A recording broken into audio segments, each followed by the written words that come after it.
Hello there, I'm JRT and this is not a review. This year is technically halfway through if time is still a concept after all of this. As we've only just started this channel, there's quite a bit of music that I haven't had the chance to talk about in front of camera. I may have written reviews or just listened to it and scored it. You've seen my worst albums of the year so far, so I thought I'd make this list mainly because symmetry, mainly because who doesn't have a good list, and mainly because it just catches up to speed, and also just show what I've been listening to so you kind of know. You don't recommend, I'll listen to this album, I'll listen to it like 4 months ago when it came out.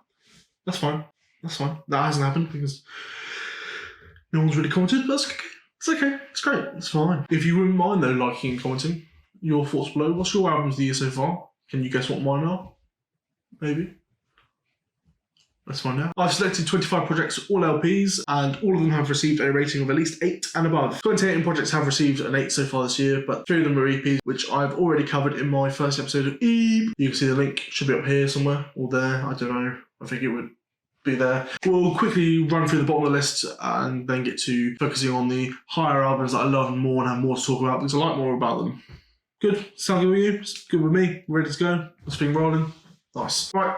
Let's jump into it. Starting off at 25th place, we have Every Bad by Pirate Radio, a indie rock outfit from Brighton, the UK. This is their sophomore album. Enjoyable, simple, yet fun. We had to wait 4 years after their debut effort for this, and it was really worth it. It's just nice indie rock, and I really recommend it. Right at the start of the year came this album, The Archer, in 24th place by Alexandra Saviour. More indie pop than the indie rock of Every Bad. Really enjoyable, calming listen. Again, with the more softer sounds, in 23rd place, we have A Song for Our Daughter by Laura Marling. A folk-driven singer-songwriter. A lot to enjoy here, a lot to unpack. Really emotional listen. Really, again, these are all recommendations, but if you like that softer, folky sound, I really recommend that one. Now, diverting away from the softer sounds, in 22nd place, debut from 070 Shake, Modus Vivendi. Hope I'm pronouncing that right, I don't speak Latin. Incorporates multiple genres, alt R&B, pop rap, trap rap, and then there's some more obscure genres packaged in there, such as emo rap, ethereal, and ambient pop. In 21st place, we have some metalcore from Code Orange, and underneath, the metalcore is a good descriptor for this album, but it does draw from some more industrial and even dance-based sounds. Really interesting listen. I think Code Orange are at the top of their game. Into the top 20, we have Against All Logic and the Project 2017-2019 recordings from that time. It's a very niche, small subculture of electronic music and house, that outsider house and tech house. Just really good project.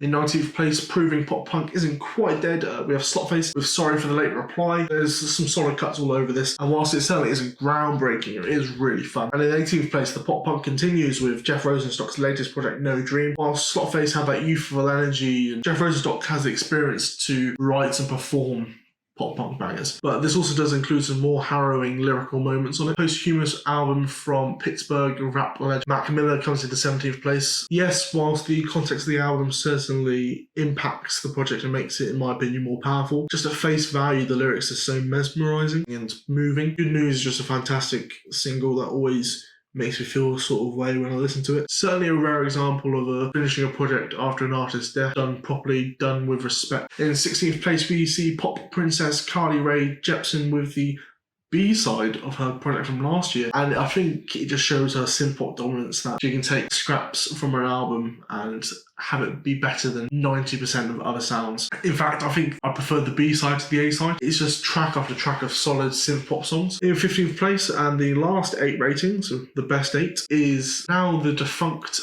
project Black Dresses. Sadly, I won't go into it because I don't quite understand the ins and outs, and I don't think I will. Unfortunately, they removed all their back catalogue off of streaming services. However, if you did get the chance to listen to this, it was hyper pop or PC music, bubblegum bass driven rock with the manipulated vocals of lead vocalist Ada Rooks, really carrying the hyperpop sound. It was a real shame that the project now sort of disappeared, but just grateful that I got the chance to listen to it. In 14th place and into the 8.5s, we have After Hours by The Weeknd. His brand of dark alternate R&B is now well established and dominant, but the Toronto artist still finds ways to innovate. This time he incorporates almost 80s retro nostalgia and synth pop into his sound. Yeah, it's got a bit of 80s nostalgia behind it, especially with the lead single Blinding Lights, but the brighter moments are contrasted very well with some darker spots on the album. Into to 13th place with Heaven for a Tortured Mind by Yves Tumor. A lovely project that certainly offers a lot to the listener. The psychedelic influences are apparent all over it,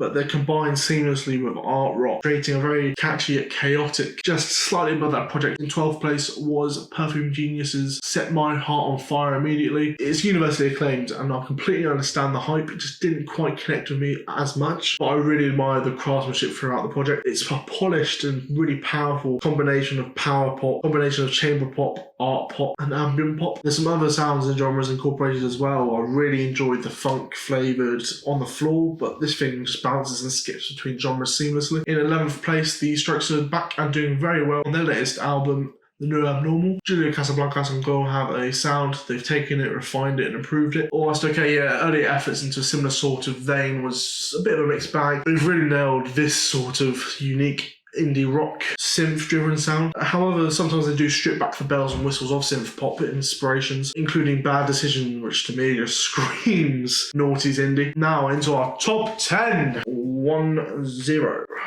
10 to 10, 10, 10. Run the Jewels 4. Yeah, again, like Mac Miller's latest project, context always impacts how you view music, and with the recent developments in America, yeah, it certainly does feel more powerful at times. But they've been making those messages maybe more subtly, a bit more quietly since the first album.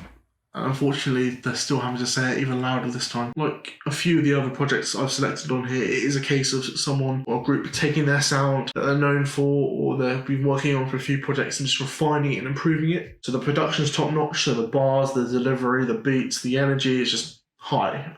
But that's what we expect from Run the Jewels. In 9th place, we have Shabaka and the Ancestors with We Were Sent Here by History. It is mind-boggling, crazy, just mad to me that the leader of this group, Shabaka Hutchings, is also the leader of the Sons of Kemet, who are another fantastic jazz group. And also, he's part of the experimental group, The Comet Is Coming. Everything he touches kind of just turns to gold. And again, this is just a beautifully well-crafted story and sonic landscape of jazz, avant-garde jazz. It should be no surprise how good this album is with his CV, because it's just so impressive. It's thought-provoking and moody, but it's also really bright in certain areas. Just, it really is worth a listen, even if you don't think you like jazz. For me, it's powerful. In 8th place, we have another UK artist with J Hus with his sophomore project, A Big Conspiracy. Many credit J Hus with the pioneering of Afro swing, and you can tell that he really is the top dog at the moment in terms of the genre. Whilst we can't truly say this is the definitive sound or album of the genre, only time will tell. It really is a fantastic body of work that features really nice production,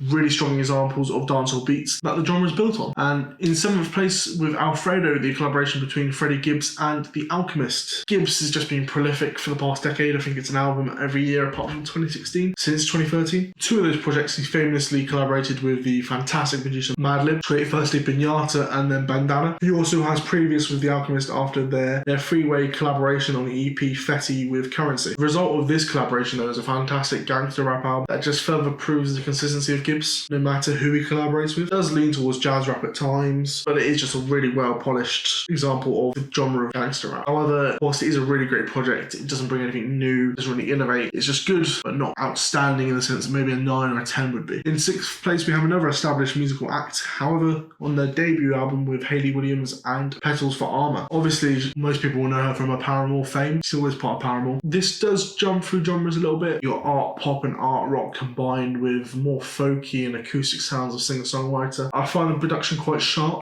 the songwriting sharper, and there's some real emotional highlights throughout. However, the poppier cuts, such as Dead Horse, really reminds me of After Laughter, Paramore's last project, whilst the more artsy and brooding tracks are really fresh. Top 5. Come and get your top 5. Future nostalgia. I maintain that Dua Lipa doesn't have a bad single, maybe even song. Yeah, she has a very small solo discography. However, she also has collaborated lots of times with other producers. Like, seems there was a period where if you wanted a UK #1, you kind of rang her up, especially if that was a summer banger. Okay, the Sugar remix can be forgotten about. On paper, I was really looking forward to that, considering I'm a massive Rockhampton fan and fond of Dua Lipa. But yeah, less said about that, the better.